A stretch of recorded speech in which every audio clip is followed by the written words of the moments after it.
Hi and welcome. I'm trying to learn history.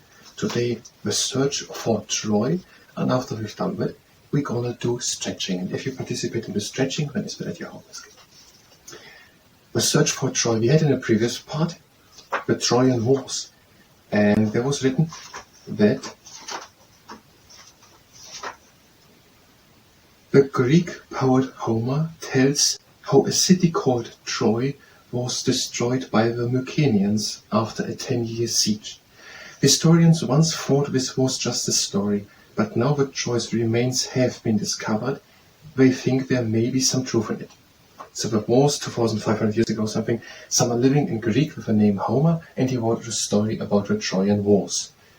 And he wrote there of things. He wrote basically the main story, that there was Helen, and she was in love with Agamemnon, but when with Menelaus, she was married to Menelaus, but when she went with Paris to Troy, to that city, and now Menelaus was angry, and he and his brother Menelaus, Agamemnon, attacked now Troy, where now Helena was, and Paris, and also Hector.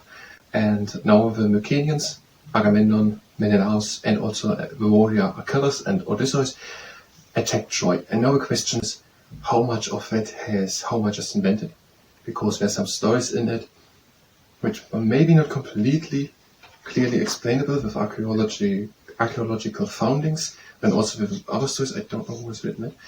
So some stories are not really provable with archaeological evidence. So basically nothing of it. But when the city Troy was more or less discovered, was written, and now people think there might be at least a truth in it, that at least Troy existed and the war about Troy. I could find it again. Troy, I found it. Now, Troy is the city in the ancient Greek poet Homer's famous epic, the Iliad. There we have it. So that thing is called the Iliad. It was once thought to be entirely mythical. Okay, Homer wrote a book called Iliad, and in Iliad he writes about the city Troy, where this was happening, with Helena and with Paris, Hector, Achilles, Agamemnon, and Menelaus. And it was thought that how it was an invention. No. In 1822, the British scholar Charles McLaren suggested that Homer's Troy might be in Turkey. I don't have it. That is very much at the southeast of Europe, and more than half actually in Asia already. North of Arabia, southeast of Europe. Now, maybe Troy is in Turkey. That would make sense. Turkey is east of Greek. It isn't even north. So there's Greek, and a bit further east is Turkey. And he pinpointed a mound called Hersalik near the Dardanelles, a narrow sea linking the Black Sea and the Aegean.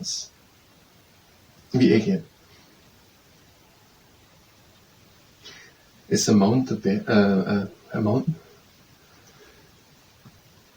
Now there is a little passage between the Black Sea, where Turkey has been around, and also I don't know which countries are there in the south. There's the Crimea and there's the Black Sea, and now to the other side there is the Aegean Sea with Greek. There's a narrow passage through Istanbul.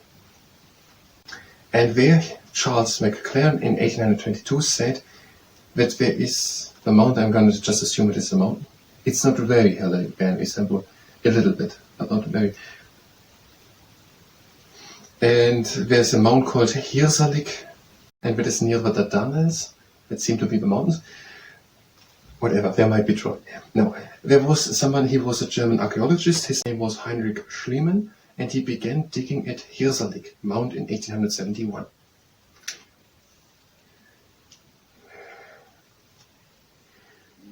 I have a good joke, but I don't know what I said. No, in 1871 there was one Heinrich Schliemann, and he went to this Turkey, Istanbul, that area, and he was then searching in the ground as archaeological work for the remains of Troy in 1871. Now in 1873, Schliemann uncovered fortifications and remains of a very ancient city, which he believed to be Troy.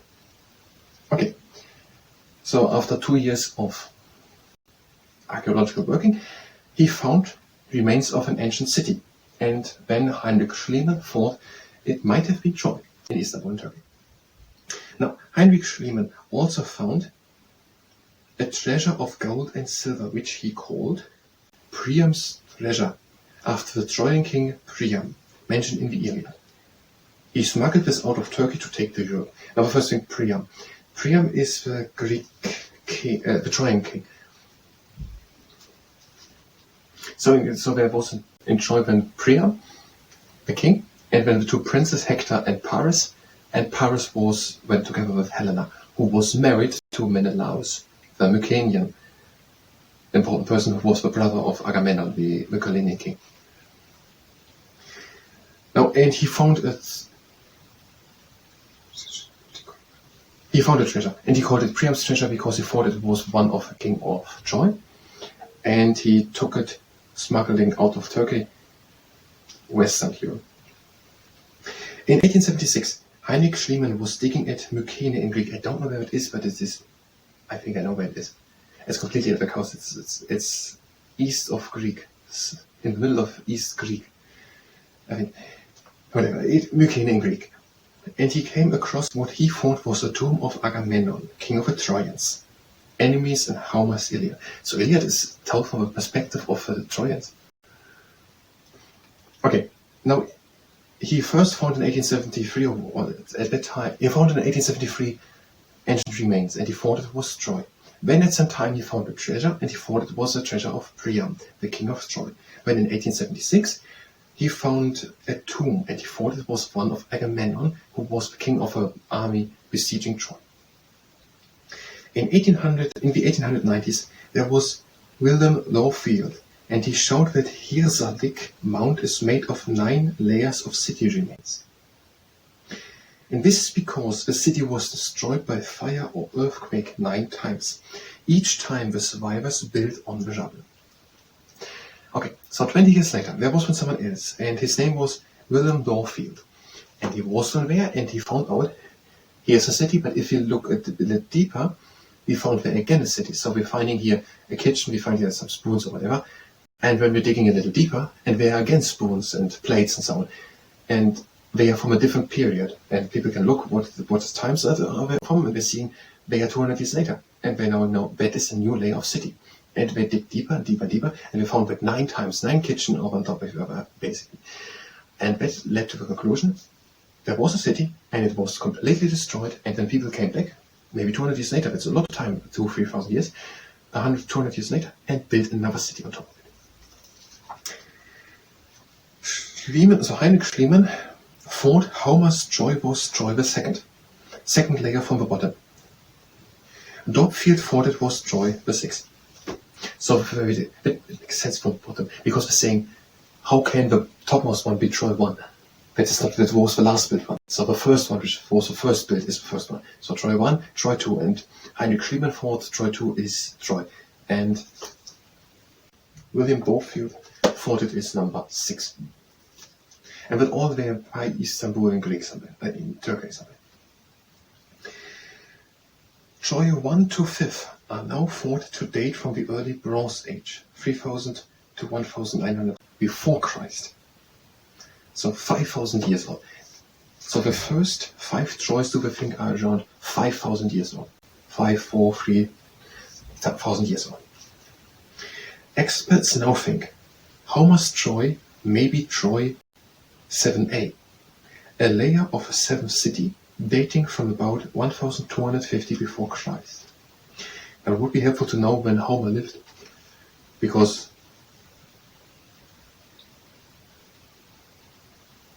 it would be basically the only indicator that it best Troy, a part of maybe founding some things, because with the Trojan horse they went into Troy, according to Homer, and then destroyed the city completely. Okay, at least some people who know something about it think now that Troy 7a, so the 7th layer of Troy, is the one about Homer tells in the story.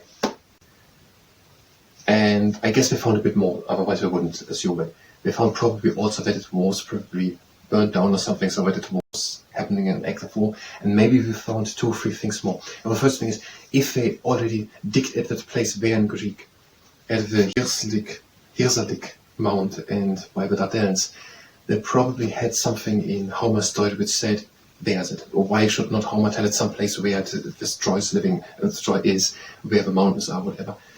And if you find at that place multiple layers of a city which was multiple times destroyed, and dating a city layer which dates 3,250 years ago back, which was destroyed through an act of war, then it makes it more or less probably there was actually a city at that place as it is described in that book, which was destroyed at that time. That means there could be actually at least some truth in the story. That was the history part. If you were here for history, you can go directly to the next part of history. If you stay here and participate in stretching, then it's better the always. Having the legs standing around, shoulder width wide apart, we're breathing in and lifting the arms up. And breathe out, go over to the side. Breathe in back into the middle. And out over to the other side. In into the middle. And out over to the other side. In into the middle. And out over to the other side. Again in.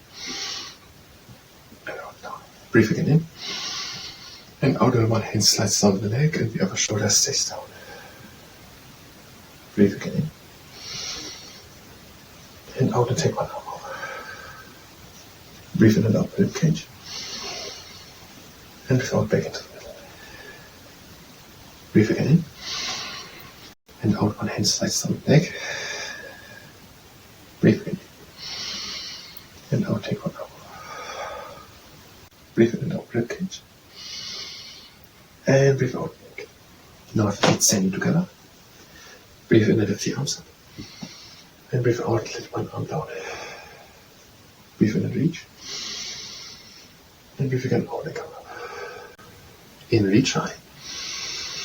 And out, one hand down. In and reach. Out and up, and hands down. Now the legs standing again, shoulder wide apart, and we're doing shoulder circles. Come back, up, and front, and down. Back, and front, and down. Front, up, back. And now breathe in, lift the shoulders up. And breathe out, let them fall down. Again in. Out and down. Breathe in, lift the arms up. And reach always with one hand high up. Pretend to take an apple hanging high on an apple branch, to turn it a bit around, and then to plug it out.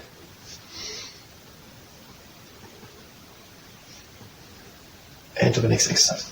Legs wide apart, arms wide apart, breathe in. And out and go over to one side. Just with the upper part of the body. Again in. Out and over to the other body. Again in. And out, lean down onto the knees. The buffalo fighting its hangover exercise. Breathe again in.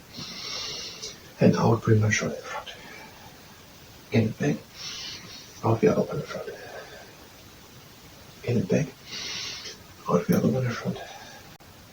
In and back. Out the other one in front. In and back.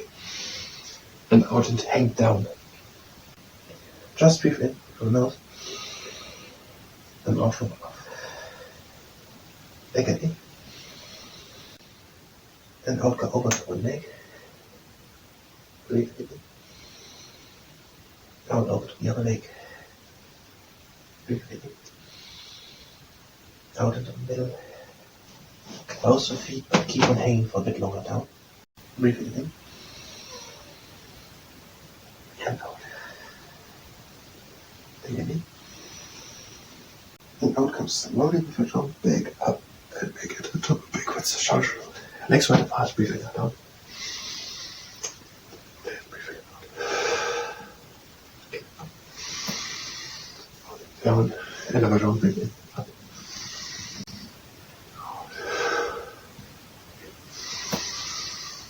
Out. And breathe in, close the legs. And breathe in out. Now, that was the